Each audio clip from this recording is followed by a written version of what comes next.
Buonasera amici, bentornati alla seconda puntata de Il viaggio di Carsa, la serie di video incentrata unicamente sul primo libro che compone il romanzo La Casa delle Catene.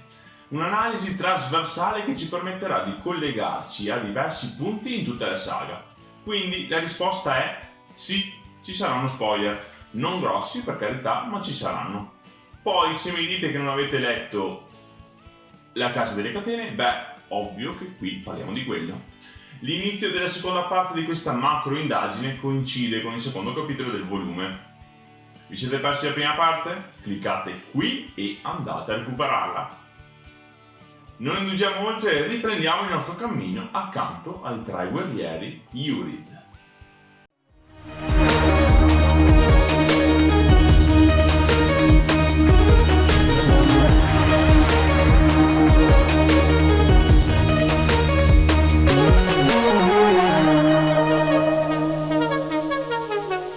Si stanno avvicinando ai territori dei Sanid, avanzando fra i boschi in una lenta salita lungo il fianco della montagna. Trovano rifugio in una grotta dove passano la notte e qui ci si presenta uno degli spunti più interessanti e misteriosi, le scritte nella roccia. Proviamo a parlarne insieme dopo averle lette. Io ho condotto le famiglie superstiti giù dalle regioni montuose, attraverso le vene spezzate, sanguinanti sotto il sole. Eravamo così pochi. Il nostro sangue era torbido e lo sarebbe diventato sempre più. Vidi la necessità di distruggere ciò che restava, perché i tre animassi erano vicini e molto agitati e inclini a continuare il loro massacro indiscriminato. E così ho diviso il marito dalla moglie, il figlio dal genitore, il fratello dalla sorella. Ho forgiato nuove famiglie, mandandole via, ognuna in un posto diverso. Ho proclamato le leggi dell'isolamento, dateci da Icarium, che un tempo avevamo protetto e il cui cuore fu invaso dal dolore alla vista di ciò che c'era accaduto. Le leggi dell'isolamento sarebbero state la nostra salvezza, purificando il sangue e rafforzando i nostri figli. Per tutti coloro che verranno e che leggeranno queste parole, questa è la mia giustificazione. Per sopravvivere dobbiamo dimenticare, così ci ha detto Icarium. Quelle cose cui eravamo giunti, che ci hanno rammollito, dobbiamo abbandonarle. Dobbiamo demolire i nostri grandi villaggi e distruggere ogni singola pietra, senza lasciare nessuna traccia di ciò che è stato. Dobbiamo bruciare la nostra corteccia gialla e lasciare solo cenere. Dobbiamo dimenticare la nostra storia e cercare solo le leggende più antiche, leggende che raccontano di un tempo in cui vivevamo con semplicità, nelle foreste, cacciando, pescando nei fiumi, allevando cavalli. Quando le nostre leggi erano quelle del razziatore, dell'assassino, quando tutto si misurava con un colpo di spada. Leggende che parlano di ostilità, di uccisioni e di stupri. Dobbiamo tornare a quei tempi terribili, per isolare i torrenti del nostro sangue, per intessere reti di parentela nuove, più strette. I nuovi legami devono nascere dallo stupro, perché solo la violenza può confinarli a episodi rari e casuali. Per purificare il nostro sangue dobbiamo dimenticare tutto ciò che siamo stati, eppure ritrovare ciò che un tempo eravamo. A queste nuove tribù ho assegnato nomi, i nomi dati da mio padre per i suoi figli: Barid, Sanid, Falid, Yurad, Gelad, Manid, Rathid e Lanid. Queste, quindi, saranno le nuove tribù.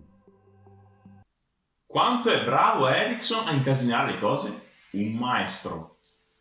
Ora, piano piano, cercherò di ricostruire la storia dei Tablor, ma non assicuro niente, dato che nemmeno le ore passate a scandagliare l'internet mi hanno permesso di avere una risposta completa e certa. Prendiamo per un attimo a riferimento il testo che l'autore ci presenta a inizio capitolo. Si parla di una guerra che si è svolta proprio nell'altopiano Lederon tra Yagut e Kron Tlanimas. Cosa rimane di quella terribile battaglia? Per quanto riguarda Yagut è ancora presente un immenso ghiacciaio che si scioglie lentamente e al cui interno è ancora vivo un esemplare zannuto, ferito ma che mantiene attivi i suoi immensi poteri. Per gli massi invece, come dice il cronista, rimangono i loro corpi, le ossa e le membra in putrefazione o intrappolate nel ghiaccio.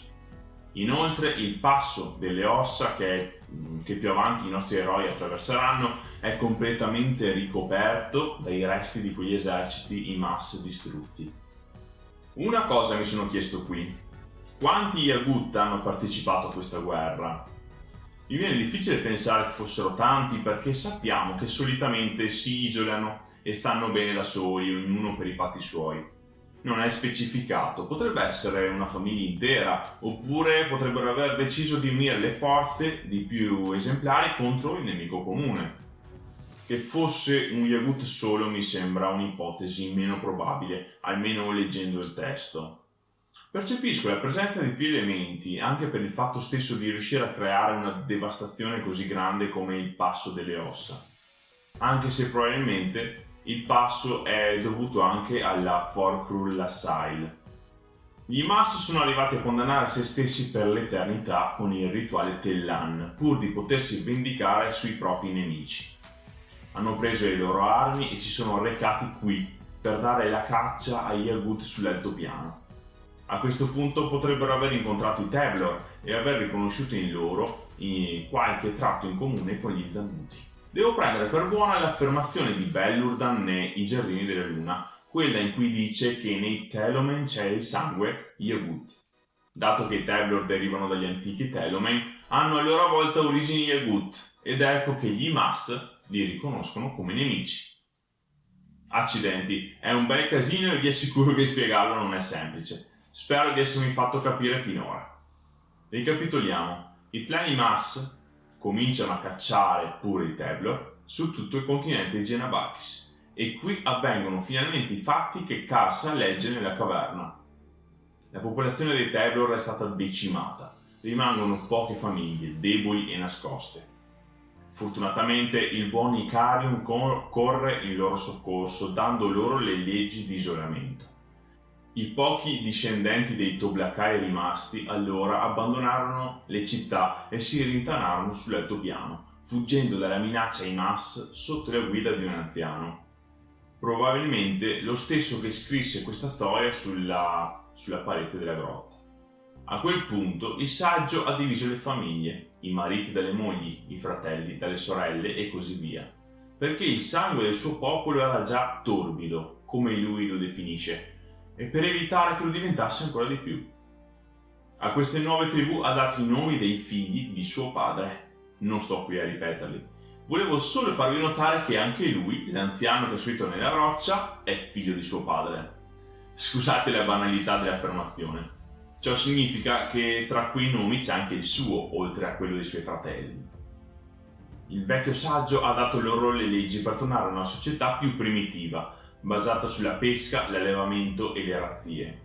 Hanno dovuto dimenticare la loro storia, cancellare la loro cultura e recidere ogni legame gli uni con gli altri. Ed eccoci qua, infatti. Proviamo a vedere insieme il risultato di queste leggi, di questo procedimento così drastico e netto. Per prima cosa sappiamo che i Teblor non conoscono il proprio passato, non sanno nemmeno come si chiami per davvero la loro razza. Ma un tempo la popolazione era molto numerosa e distribuita in grandi città in tutto il nord del continente. La loro conoscenza era molto più ampia e evoluta rispetto a quella attuale.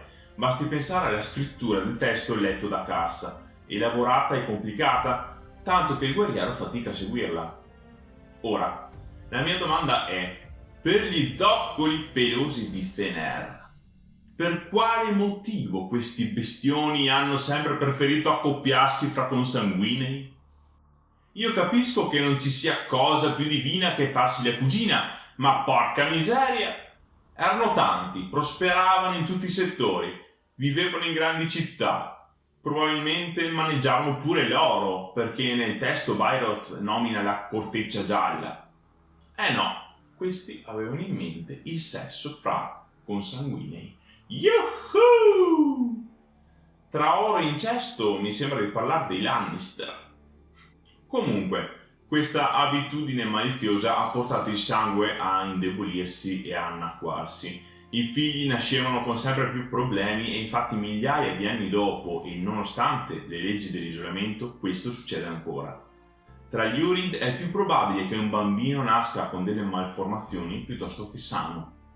E qui ci sono due cose importanti da dire. Seguitemi, partiamo con la prima.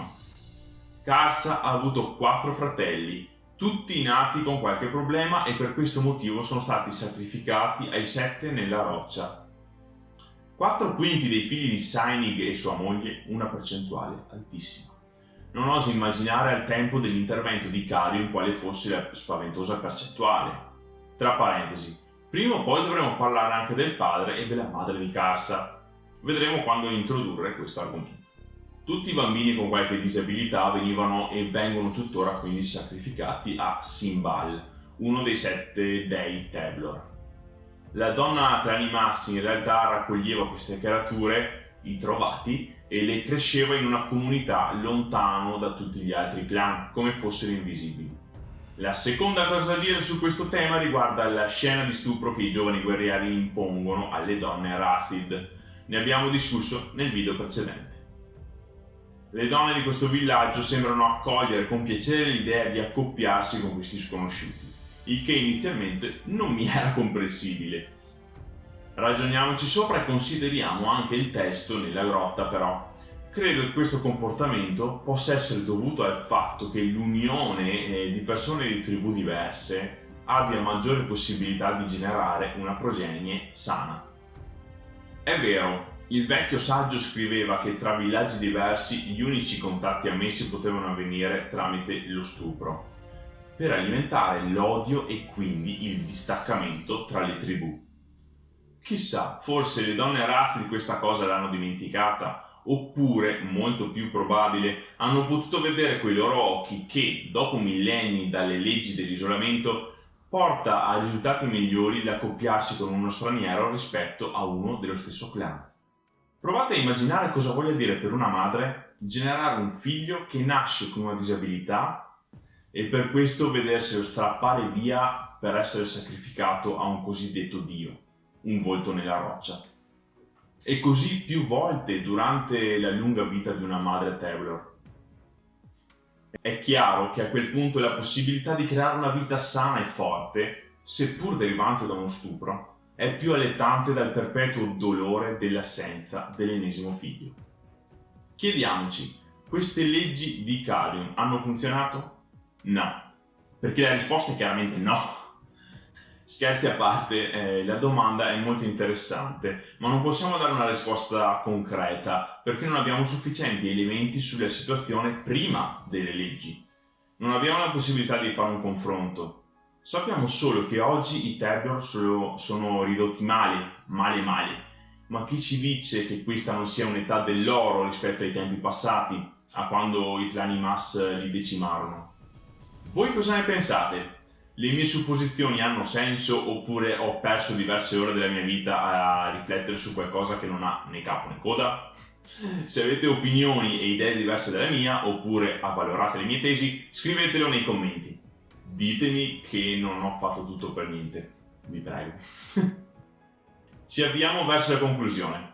Per quanto riguarda la storia dei Teblor, ormai sono una razza caduta. Rendiamoci conto che non hanno memoria del loro passato, non conoscono le fondamenta sulle quali si basa tutta la loro cultura. È un'assenza enorme. A differenza degli Mas e degli Agut, che invece conoscono per bene le loro radici, per esempio, quanto inciderà questa mancanza nel futuro dei Teblor? Ai posteri l'ardua sentenza. Ragazzi, abbiamo finito per oggi. Tante erano le cose da dire a riguardo le famose parole incise sulla parete della grotta, perciò mi sembrava corretto parlarne con voi senza limiti di sorta. Grazie per avermi seguito fin qui. Fatemi sapere se vi piace questo format e soprattutto se avete trovato interessante l'argomento trattato. Iscrivetevi al canale e alla pagina Facebook. Vi ricordo che è sempre attiva la possibilità di farvi regalare da me il libro La Casa delle Catene. O se ne avete già un altro a vostra scelta. Se volete potete pubblicare sui social una citazione di Malazan usando l'hashtag podcastmalazan attaccato. Ogni giovedì fino al 24 settembre, giorno in cui sceglierò il destinatario di questo regalo. Nel frattempo terrò conto di commenti, condivisioni, like, eccetera, eccetera, di tutto quello che dimostri il vostro affetto per il podcast. Potresti vincere un libro, perché no? Ci vediamo presto per continuare a osservare dall'alto il viaggio di Karsa Orlong. Ciao! Non abbiamo una è più allettante del periodo